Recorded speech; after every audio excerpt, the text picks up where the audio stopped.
അസ്സലാമു അലൈക്കും വറഹ്മത്തുള്ളാഹി. ഇപ്പോൾ ഞാനുള്ളത് ബഹുമാനപ്പെട്ട ഷെയ്ഖുന തങ്ങൾ ഉസ്താദിൻ്റെ മഖ്ബറയുടെ അരികിലാണ്. ഇവിടെ തന്നെ മഹാനവറുകളുടെ ഭാര്യ സൈനബ കുഞ്ഞി എന്ന മഹദിയവറുകളും മകനായ സഅദുദ്ദീൻ മൗലവി ബഹുമാനപ്പെട്ടവരുടെയും മഖ്ബറയുണ്ട്. അല്ലാഹു നമ്മുടെ സിയാറത്തിനെ സ്വീകരിക്കുമാറാവട്ടെ. ആമീൻ. നമുക്കെല്ലാവർക്കും അറിയാം, എല്ലാവർക്കും സുപരിചിതമാണ് അവിടുത്തെ അൽ മവാഹിബുൽ ജലിയ എന്ന കൃതി. അതിൽ ഏറ്റവും പ്രധാനമായി എല്ലാവരും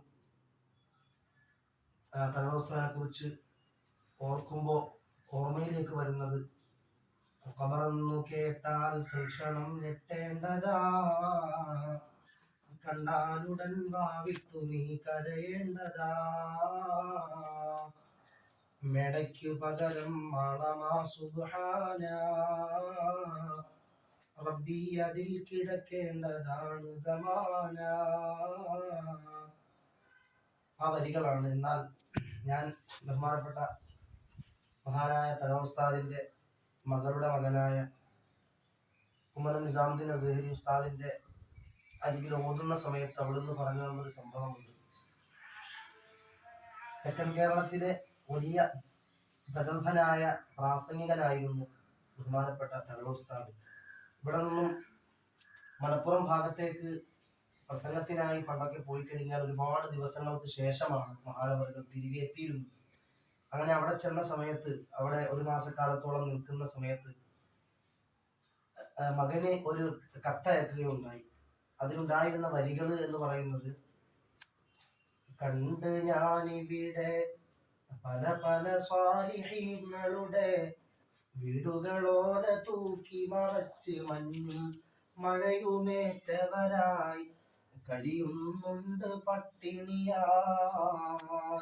ബഹുമാനപ്പെട്ടവർ അവിടെ പ്രസംഗത്തിനായി ചെന്ന സമയത്ത് അവിടെയുള്ള ഒരുപാട് സജ്ജനങ്ങളായ അല്ലാഹുവിന് വഴിപ്പെട്ട് ജീവിക്കുന്ന വലിയ വലിയ മഹത്തുക്കളൊക്കെ,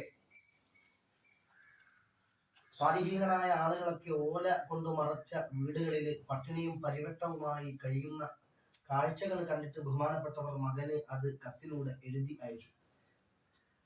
എന്നിട്ട് ഇത്രയും മഹത്വമുടയവരായ ശൈഖവറുകൾ അവിടുത്തെ ജീവിതത്തെ കുറിച്ച് അവിടുന്ന് പറയുകയാണ്. അദ്ദേഹത്തിനെ ബഹുമാനപ്പെട്ടവരെ ഒരു ഫാസിഖായി വെച്ചുകൊണ്ട്, എത്രത്തോളം മഹാനാണ് എന്ന് നമുക്കറിയാം. നമ്മൾ ചരിത്രം പരതി കഴിഞ്ഞാൽ അറിയാൻ സാധിക്കും. ഇൽമു കൊണ്ടും അതുപോലെ തന്നെ ജീവിതം കൊണ്ടും ഒക്കെ എല്ലാവർക്കും അറിയുന്ന വലിയ മഹാനാണ് തങ്ങൾ ഉസ്താദ്. അവിടുന്ന് പറയാം: പുതിയ കെട്ടിടവും മുറികളിലൊക്കെ സാധനവും വെറുമൊരു ഫാസിഖായ എനിക്ക് തന്നതിൽ ഞാൻ ഭയക്കുവതായി, ഉള്ളം കിടുകിടുക്കുവതായി.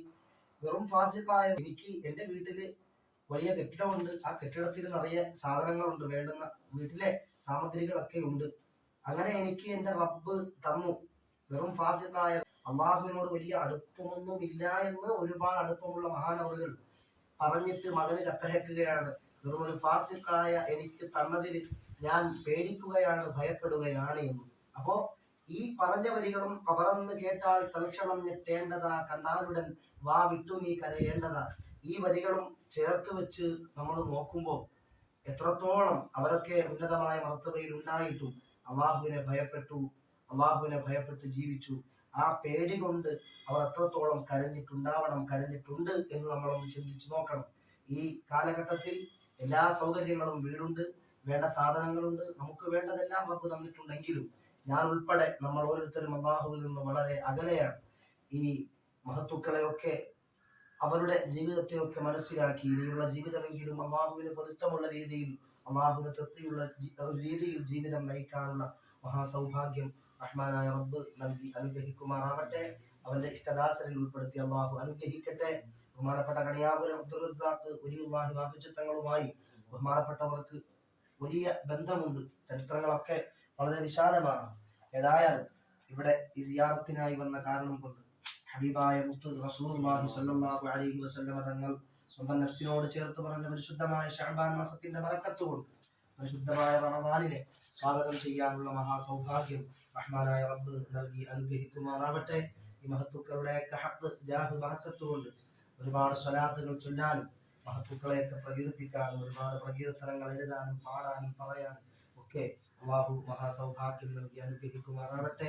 ഈ മഹാനോടുകൂടെ ഹബീബായ തങ്ങളോടുകൂടെ ഗ്രന്ഥിയുറങ്ങുന്ന ബഹുമാനപ്പെട്ടവരുടെ മകനോടും അതുപോലെ ഭാര്യയോടും മഹദിയവറുകളോടും ഒക്കെ കൂടെ ബഹുമാനപ്പെട്ട തങ്ങളോടും തങ്ങളോടൊപ്പം ഒക്കെ നാളെ ജന്നാത്തുൽ ഫിർദൗസ് ഒരുമിച്ച് കൂടാനും അള്ളാഹുവിന്റെ ലിഖാഅ് കണ്ട് സന്തോഷിക്കാനുമുള്ള മഹാസൗഭാഗ്യം നൽകി അള്ളാഹു അനുഗ്രഹിക്കട്ടെ. ആമീൻ.